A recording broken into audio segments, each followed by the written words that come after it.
buenas noches, este es tu hermano Juan José Coto. Le doy gracias a Efraín por la oportunidad de poder llegar hasta sus hogares y compartir este momento de reflexión de la palabra del Señor en medio de estos momentos de ansiedad y de sufrimiento, en medio de este momento de pandemia global. Ante ello surgen varias preguntas y cuestionamientos. Uno de ellos es: ¿dónde está el Señor en medio de tanto sufrimiento? El otro que puede surgir es: los creyentes afirmamos, específicamente después de salir de esta semana, que la crucifixión y la resurrección del Señor es la demostración más contundente de su victoria.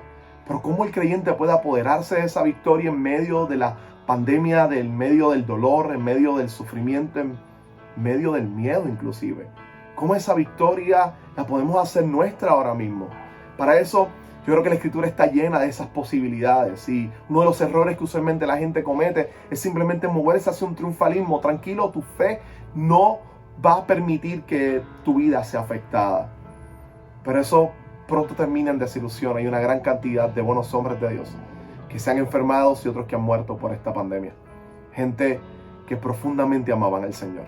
Por otro lado, este sentido escapista de simplemente o pesimista de correr y esconderse, y en medio de todo esto simplemente pensar que el mundo se va a acabar. Tal vez tú te encuentras entre estas dos versiones del cristianismo y no te gusta ninguna. Te encuentras en medio de estas dos versiones y te da miedo, y lo que hace es que la ansiedad crece. Para ello quiero compartir esta palabra y espero que pueda bendecirte. Para ello quiero que recurramos a un momento en la historia que nos pueda ayudar a entender cómo la iglesia puede apropiarse de la victoria de Dios y cómo la victoria de Dios es contundente, está ya, aunque aguardamos todavía su total cumplimiento. Para eso, el 6 de junio de 1944, el mundo se encontraba en la Segunda Guerra Mundial. Los aliados, Estados Unidos, Inglaterra, Rusia, habían ideado un plan. Ellos iban a invadir un sector de Europa para vencer al ejército alemán. Ellos se conoce como el desembarco de Normandía, una historia, el día D.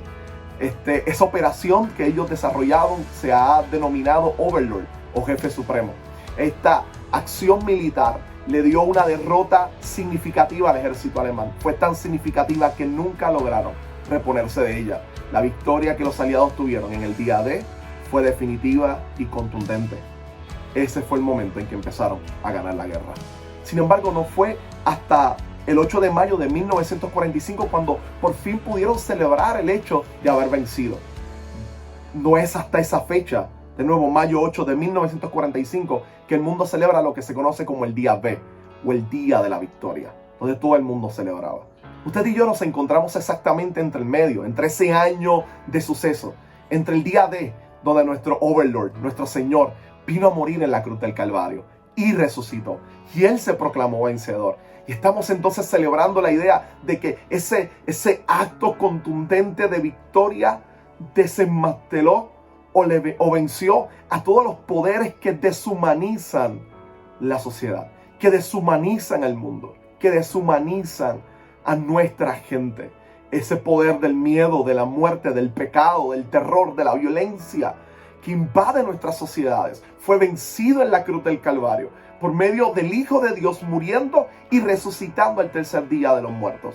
Usted y yo disfrutamos de esa victoria del día D, del día de nuestro Señor. Sin embargo, esperamos, aguardamos el día B, el día de la victoria completa, el momento donde Él regrese a transformar todas las cosas.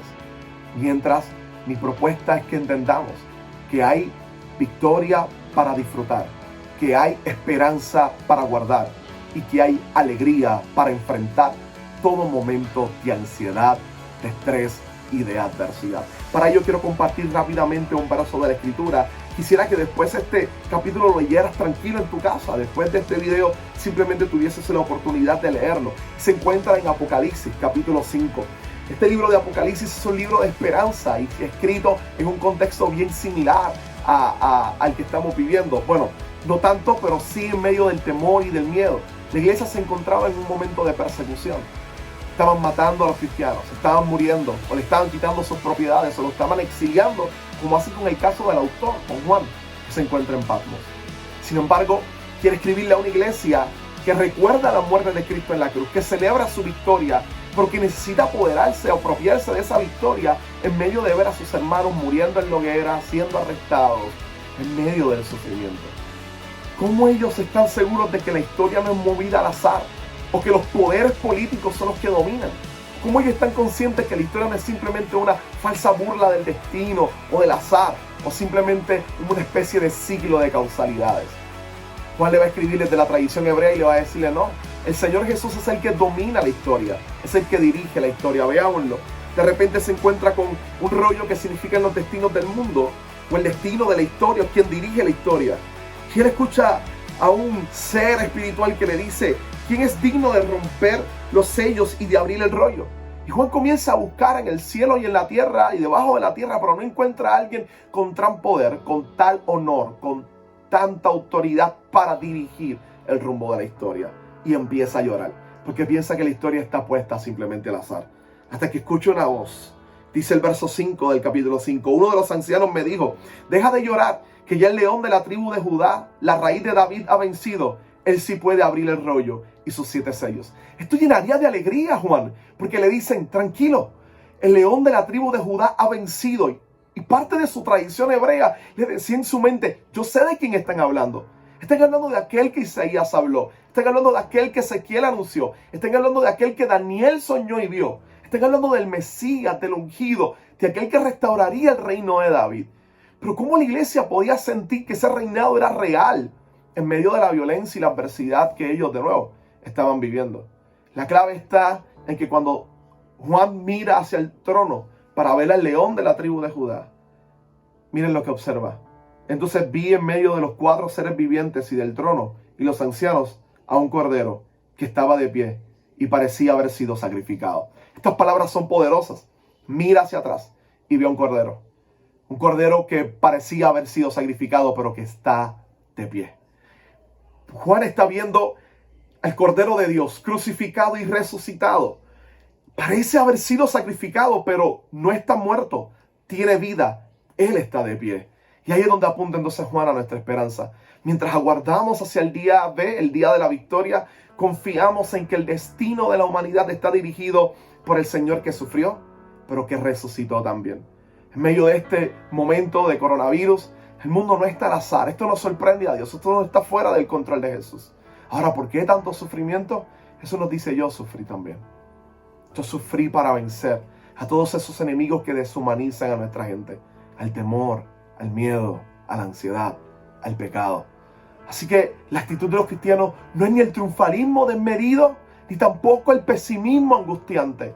Lutero nos da una tercera vía, igual que Juan, igual que Pablo. Pablo le dirá a los corintios, entre su triunfalismo y su pesimismo, le dirá: no, unos buscan señales, otros quieren sabiduría, pero nuestro Dios ha decidido revelarse por medio de la locura de la cruz, por medio de la aparente debilidad, porque lo débil de Dios es más fuerte que los hombres.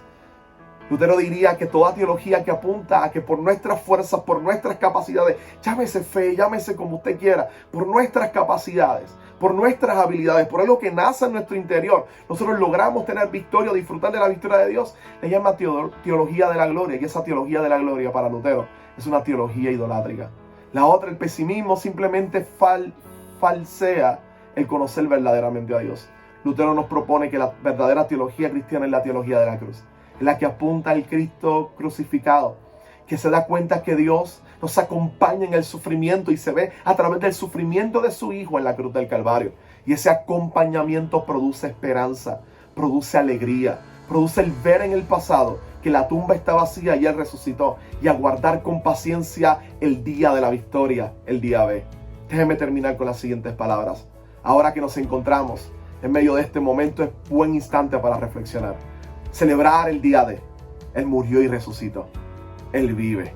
Y mientras tanto, que esa fuerza de esperanza nos ayude a seguir peleando, como los soldados siguieron peleando durante todo un año, a pesar de que sabían que ya la guerra la habían ganado.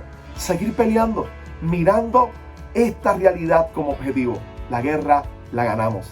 Y aguardar al día B, al día de la victoria, recordando que nuestro Cordero, aunque fue sacrificado, está de pie, desde el trono, dirigiendo todos los asuntos de la humanidad.